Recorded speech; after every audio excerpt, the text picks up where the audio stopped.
नमस्कार साथियों, royal study with Ajay Shastri के यूट्यूब प्लेटफॉर्म पर आपका हार्दिक अभिनंदन है। यदि आप यूपीएसआई, जेल बॉर्डर पुलिस, वन रक्षक, सुपर टेट, यूपी टेट की तैयारी करते हैं और साथ ही साथ अभी जो लेखपाल और अमीन की वैकेंसी आने वाली हैं उनकी तैयारी करते हैं तो आपके लिए मेरा चैनल महत्वपूर्ण हो सकता है। हम हिंदी ट्रिक के माध्यम से और सरल भाषा में पढ़ाते हैं। तो अभी हमारे चैनल पर वाक्य विचार चल रहा है, तो वाक्य विचार में हम रचना के आधार पर आपको पिछले वीडियो में बता चुके हैं कि रचना के आधार पर जो वाक्य होते हैं वो 3 प्रकार के होते हैं। इनमें सरल, मिश्र और संयुक्त वाक्य होते हैं। और आज हम आपको अर्थ के आधार पर वाक्य पढ़ाते हैं। तो वैसे तो अर्थ के आधार पर वाक्य 8 प्रकार के होते हैं, लेकिन कहीं कहीं क्या है, आपको कुछ और तरीके के भी पढ़ने को मिल सकते हैं। जैसे एक संदेहार्थक वाक्य होता है, जैसे संभवतः वर्षा हो सकती है, तो ये संभावना क्या है, संभावनार्थ पर टिका हुआ है। इस तरीके के प्रश्न भी आ सकते हैं, लेकिन यहाँ पर हम आपको आज 8 ही प्रकार के पढ़ा रहे हैं, लेकिन प्रश्न बन सकते हैं और भी कई प्रकार के, इतना समझ लो। तो आइए आज का वीडियो शुरू करते हैं। सबसे पहले हम देखते हैं कि अर्थ के आधार पर वाक्य कितने प्रकार के होते हैं। तो अर्थ के आधार पर वाक्य आपके 8 प्रकार के होते हैं और रचना के आधार पर 3 प्रकार के होते हैं। तो जो अर्थ के आधार पर 8 प्रकार के वाक्य होते हैं उनमें विधिवाचक, निषेधवाचक, आज्ञावाचक, विस्मयवाचक, संदेहवाचक, इच्छावाचक, संकेतवाचक और प्रश्नवाचक, ये 8 प्रकार के होते हैं। तो यहाँ पे कुछ प्रश्न ऐसे आएंगे जिनमें आपको लगेगा कि जैसे संकेतवाचक है, इच्छावाचक है, तो इन प्रश्नों को करने का मतलब ये होता है कि वाक्य इस प्रकार से बताए जाते हैं कि इनका एक ऐसा अर्थ निकले कि कोई व्यक्ति किताब में पढ़कर भी समझ ले कि इसका संकेत इसमें किया जा रहा है या इसमें इच्छा जताई जाती है। ऐसा नहीं है कि अगर पूछा जाए कि संकेतवाचक वाक्य कौन सा होगा तो आप बोलने लगोगे मेज पर पेन रखा है, तो ये संकेतवाचक नहीं हुआ। संकेत से आशय ये है कि इस तरीके का संकेत किया जाए कि सामने वाला सुन के ही समझ ले, न कि बिना देखे समझ ले, ये आपका संकेतवाचक कहलाएगा। आइए अब आपका वीडियो अच्छे से शुरू करते हैं। विधिवाचक जो वाक्य है उनमें क्या है कि वे वाक्य जिनमें किसी बात या कार्य होने का बोध होता है। ऐसे वाक्य जिनमें किसी बात, ठीक है, या कार्य होने का बोध होता है, जैसे श्याम आया, ठीक है, तो ये विधिवाचक है। अब जैसे और भी विधिवाचक हो सकते हैं, जैसे अकस्मात वर्षा होने लगी, अचानक भूकंप आ गया, ठीक है, अचानक ऐसा कार्य होने लगा, तो ये क्या है, ये आपके विधिवाचक हैं। विधि का मतलब क्या है, प्राकृतिक चीजों से तात्पर्य जैसे प्रश्न आएंगे वो आपके विधिवाचक कहलाएंगे। विधि का मतलब होता है, विधि का विधान होता है, कुछ चीजें जनरली होती हैं सामान्य, वो आपके विधिवाचक वाक्यों में आती हैं। तो श्याम आया, तुम लोग जा रहे हो, तुम लोग जा रहे हो, ये आपका विधिवाचक है। तो सबसे पहले हम वाक्य की भी बात कर लेते हैं कि वाक्य क्या होता है, वाक्य बनता कैसे है। कि जैसे वाक्य बनता है कि एक उद्देश्य होता है और एक विधेय होता है, एक सब्जेक्ट और प्रेडिकेट होता है, तभी आपका वाक्य पूर्ण होता है। यदि जैसे संयुक्त वाक्य है, तो संयुक्त वाक्य में एक प्रश्न है कि अगर योजक हटा दिया जाए, योजक चिन्ह हटा दिया जाए, तो या तो वो सरल वाक्य बनेगा या अपूर्ण वाक्य बनेगा, ठीक है, दोनों कंडीशन लागू होती हैं। क्योंकि जो संयुक्त वाक्य होता है उसमें अव्यय जोड़े जाते हैं और एक से अधिक सरल वाक्य होते हैं, ठीक है। तो आइए निषेधात्मक वाक्यों पर चर्चा करते हैं। निषेध का मतलब होता है नहीं। तो जिन वाक्यों में नहीं का बोध होता है, ऐसा लगता है कि कर्ता कार्य नहीं कर रहा है या कर्ता द्वारा कार्य नहीं किया गया है और नहीं शब्द उनमें प्रयुक्त किया जाता है, वह आपके निषेधात्मक या निषेधवाचक वाक्य कहलाते हैं। जैसे राम नहीं पढ़ता है, तो नहीं क्या है, निषेध है। निषेध का मतलब ही होता है नहीं। जैसे आपने कहीं पढ़ा होगा कि प्रवेश निषेध है, अर्थात आप वहां पर एंट्री नहीं ले सकते हैं, प्रवेश नहीं कर सकते हैं। तो राम नहीं पढ़ता है, अर्थात नहीं शब्द क्या है, ये नहीं शब्द निषेधात्मक वाक्य का घोतक है। मैं यह कार्य नहीं करूंगा, तो ये भी क्या है, ये निषेधात्मक है। बहुत से उदाहरण हो सकते हैं कि जैसे मैं नहीं सोऊंगा, मैं नहीं पढ़ूंगा, मैं वहां नहीं जाऊंगा, मुझसे ऐसा नहीं होगा, तुम ऐसा नहीं कर सकते। इस तरीके के जो वाक्य होते हैं, या हम यूं कह लें कि जो नहीं शब्द जिनमें आता है, नकारात्मक प्रवृत्ति के होते हैं, वो आपके वाक्य निषेधात्मक वाक्यों में गिने जाते हैं। अब बात आती है आज्ञावाचक वाक्य। तो आज्ञावाचक जो वाक्य होते हैं वह आज्ञावाचक वाक्य जिनमें आज्ञा दी जाती है। जिन वाक्यों में आज्ञा दी जाए और वहां पर आपके आज्ञावाचक वाक्य होंगे। जैसे श्याम पानी लाओ, ठीक है, श्याम पानी लाओ, इसमें क्या है, आज्ञा दी जा रही है श्याम को पानी लाने की। यहाँ बैठो, तो कहा जा रहा है कि यहाँ बैठो, ये एक आज्ञावाचक है। जैसे संस्कृत में क्या होता है कि संस्कृत में 2 लकार होते हैं, एक होता है लोट लकार और एक होता है विदृंग लकार। तो जो लोट लकार होता है वो आज्ञा सूचक होता है, वहां पर आज्ञा दी जाती है। लेकिन जो विदृंग लकार होता है वहां पे आज्ञा दी तो जाती है लेकिन आपके ऊपर छोड़ दी जाती है। जैसे विदृंग लकार में क्या होता है कि जिन वाक्यों के अंत में चाहिए अर्थ होता है, जैसे बताया जाता है कि आपको पढ़ना चाहिए, तो ये क्या है, विदृंग लकार का शब्द हो गया। तो आपको पढ़ना चाहिए, आपसे बोला गया है, वो आपके ऊपर डिपेंड करता है कि आप पढ़ें या ना पढ़ें। तो इस तरीके से जो आज्ञा सूचक होता है उसमें जिसे आज्ञा दी जाती है वो करता है। जैसे कहते हैं कि यहीं बैठकर पढ़ो, ठीक है, तो ये क्या है, ये आज्ञावाचक है। वहां जाओ, बाहर खेलो, ठीक है, इस तरीके क्या है, आज्ञा सूचक हैं। उसके बाद बात करते हैं विस्मयवाचक। तो विस्मयवाचक क्या है कि जहां पर एक विस्मयवाचक चिन्ह भी लगा होता है इस तरीके का, और साथ ही साथ उसमें कुछ आश्चर्य, हर्ष, विषाद बोधक चीजें भी आती हैं। जैसे अरे तुम पास हो गए, ठीक है, तो अरे शब्द के बाद एक तो विस्मय बोधक चिन्ह लगना चाहिए। तो अरे तुम पास हो गए, तो इसमें अरे शब्द क्या है, ये भी परीक्षा में पूछ सकता है। तो अरे शब्द कैसा है, आश्चर्य बोधक है, ठीक है। और फिर अगला है कि आहा कितना सुंदर दृश्य है, ठीक है, तो आहा क्या है, ये मतलब आहा शब्द जो है विस्मय बोधक है। तो विस्मय बोधक के बाद एक विस्मय बोधक चिन्ह भी लगा होता है, आहा कितना सुंदर दृश्य है। आहा मतलब हर्ष बोधक, यानी किसी दृश्य को जब हम देखते हैं तो हर्ष के भाव उत्पन्न होते हैं, तो वो हर्ष वाचक कहलाता है, हर्षबोधक वाक्य है आहा, ठीक है। जैसे और भी शब्द होते हैं, छी छी, तो छी छी क्या है, छी छी एक घृणाबोधक शब्द हो गया, ठीक है। लेकिन ये सारे शब्द आते किसमें हैं, ये विस्मय बोधक या विस्मयवाचक वाक्यों में आते हैं। तो विस्मयवाचक वाक्य से ऐसे हुआ कि वे शब्द जिनमें विस्मयवाचक शब्द आते हैं वो विस्मयबोधक कहलाते हैं। जैसे छी ही छी, आहा, ओहो, अरे अरे, ठीक है, इस तरीके के शब्द आपको लिखे मिलेंगे। अब बात करते हैं संदेहवाचक। संदेह का मतलब ही होता है डाउट, ठीक है, जहां पर किसी पर शंका होती है या भ्रम होता है, दोनों कंडीशन होती हैं, शंका भी होती है और भ्रम भी होता है। हमेशा ध्यान रखना, शंका में भ्रम भी होता है, ठीक है। भ्रम और शंका जो है एक दूसरे से समान है, ठीक है। शंका में क्या होता है कि हम दूर से देखकर किसी चीज को देखते हैं कि वो नहीं, दूसरी चीज है। भ्रम में भी यही होता है। भ्रम क्या होता है, भ्रम एक मृग मारीचिका होती है। जैसे आप रोड पर जाते हैं तो रोड पर आप दूर से देखते हैं तो ऐसा लगता है कि पानी भरा होता है, लेकिन जब आप पास जाते हैं तो वहां पर कुछ नहीं होता है, सूरज की उसकी वजह से, छाया की वजह से वो दिखाई देता है। वही मृग मारीचिका या भ्रांति प्रतिबिंब कहलाता है। और शंका क्या होती है, कोई व्यक्ति जैसे वो बोलता है कि मैं MBBS हूं और वो बात ऐसी कर रहा है, वो इंग्लिश भी नहीं पढ़ पा रहा है, ठीक है, तो वो क्या है,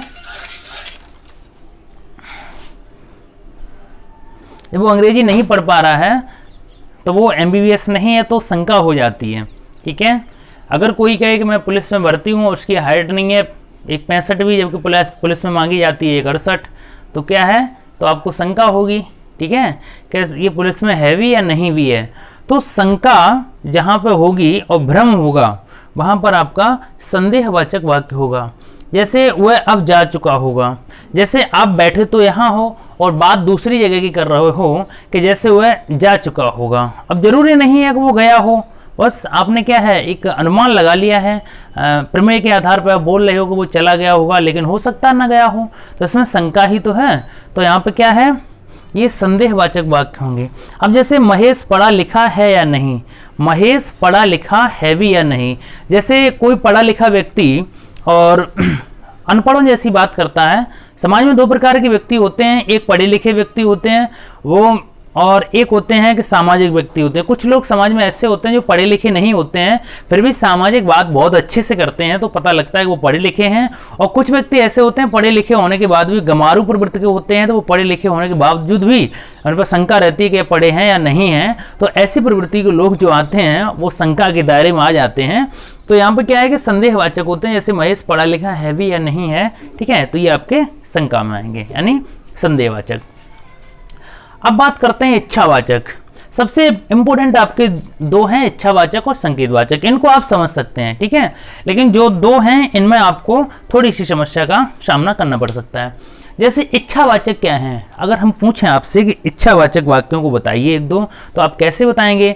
तो जैसे मैं कोचिंग पढ़ाता हूं तो बच्चों को पूछता हूं तो बच्चे बताते हैं, मैं बोलता हूं चलो बताओ इच्छावाचक वाक्य, तो बच्चे कहेंगे कि मेरा आज तरबूज खाने का मन है, मेरी इच्छा है कि मैं हवाई जहाज में यात्रा करूं, मेरी इच्छा है कि मैं IAS अफसर बन जाऊं।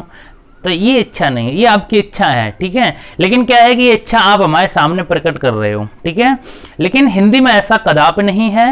हिंदी में जो वाक्य पढ़ाए जाते हैं और उनमें इच्छावाचक वाक्य होता है वो दूसरे टाइप का होता है। इच्छा में क्या है कि इच्छा में आप दूसरे को, ठीक है, अपनी इच्छा प्रकट किस तरीके से करते हो। जैसे किसी व्यक्ति ने आपके चरण स्पर्श किए हैं तो आप उसे शुभकामना संदेश यानी देते हो कि जाओ स्वस्ति भव, कल्याण हो, आयुष्मान भव, लंबी उम्र वाले बनो। इस तरीके जो आशीर्वाद वचन दिए जाते हैं, ठीक है, जो आशीर्वचन होते हैं वो आपकी इच्छावाचक में आते हैं। जैसे आप किसी की मंगल कामना करते हैं कि भगवान करे आप अपनी परीक्षा में पास हो जाओ, आपकी यात्रा मंगलमय हो, इस तरीके के जो वाक्य होते हैं वो आपके इच्छावाचक वाक्यों में आते हैं।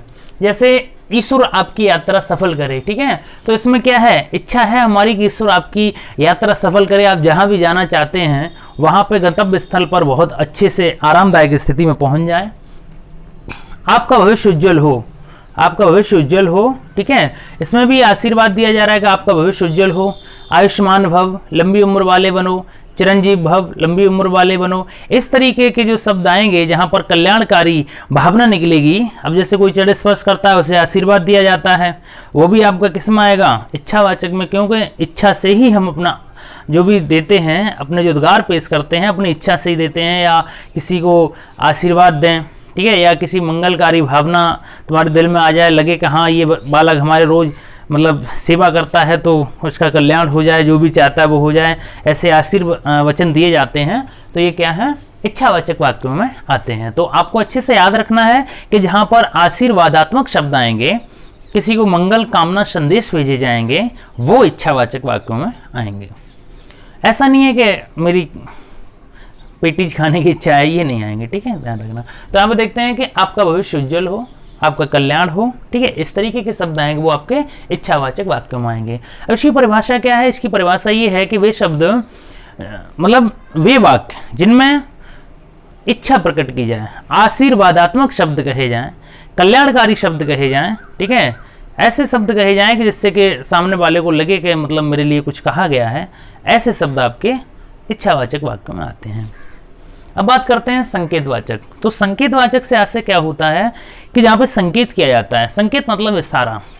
अब इशारा किस तरीके का किया जाएगा, मैं आपको पहले भी बता चुका हूँ कि इशारा प्रत्यक्ष नहीं किया जाता है, ठीक है, मतलब हिंदी का मतलब ये है कि कोई व्यक्ति दूर से खड़ा है, ठीक है, और दूर है या नहीं भी खड़ा है तो वो केवल वाक्य को पढ़कर अर्थ लगा ले कि हाँ इसमें इशारा किया गया। इस तरीके से नहीं इशारा करना है कि मतलब वहाँ पर मेरा अमुक वस्तु रखी है, वहाँ पर मेरी अमुक वस्तु रखी है, इस तरीके का इशारा कदापि मान्य नहीं है। आपको वाक्य को इस तरीके से पेश करना है कि जो व्यक्ति बिल्कुल नेत्रहीन है वो भी समझ जाए वाक्य को समझ के कि हाँ इशारा किया गया है, ठीक है। तो वे शब्द जिनमें किसी विशेष तथ्य की ओर इशारा किया जाता है वो आपके संकेतवाचक शब्द कहलाते हैं। लेकिन इशारा उंगली से नहीं किया जा सकता है, शरीर से नहीं किया जा सकता, सिर्फ वाक्यों के माध्यम से, पदों के माध्यम से हम इशारा करते हैं। जैसे जो पढ़ेगा वो पास होगा, जो पढ़ेगा वो है पास होगा। तो ये क्या है, जो पढ़ेगा वो पास होगा, इसमें संकेत किया जा रहा है किसकी तरफ? पढ़ने वाले व्यक्ति की तरफ, अर्थात जो पढ़ेगा वो पास होगा। तो यहाँ पे एक संकेत अर्थात इशारा किया गया है उस व्यक्ति के लिए जो पढ़ेगा वह पास होगा, पढ़ने वाले की तरफ। ठीक है, तो जो पढ़ेगा वो पास होगा। ये आपके जब आप काल पढ़ेंगे, कल मैं आपको कालों का एक वीडियो दूंगा, उसमें आपको बहुत अच्छे से समझा दूंगा। ठीक है, तो जो पढ़ेगा वो पास होगा, अर्थात ये हेतु हेतु मद भविष्यत काल का वाक्य है और ये यहाँ पर संकेतवाचक में आया है। जैसे जो परिश्रम करेगा वो सफल होगा। ठीक है, जो करेगा वो होगा, तो करने वाले की तरफ इशारा किया जा रहा है।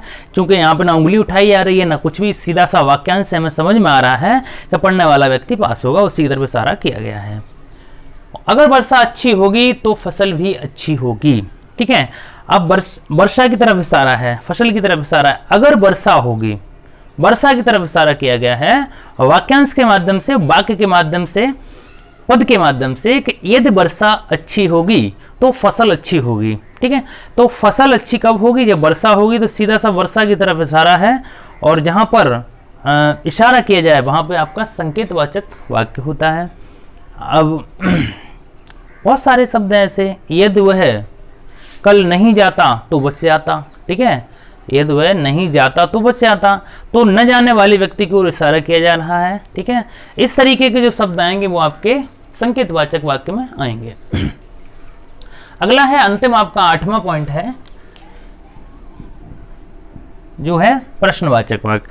प्रश्नवाचक वाक्य आपको पता है बिल्कुल सरल है, कौन कहाँ क्या कैसे शब्द पूछे जाएंगे आपके प्रश्नवाचक वाक्य में आते हैं। जैसे आपका नाम क्या है, तो क्या क्या है प्रश्नवाचक शब्द है।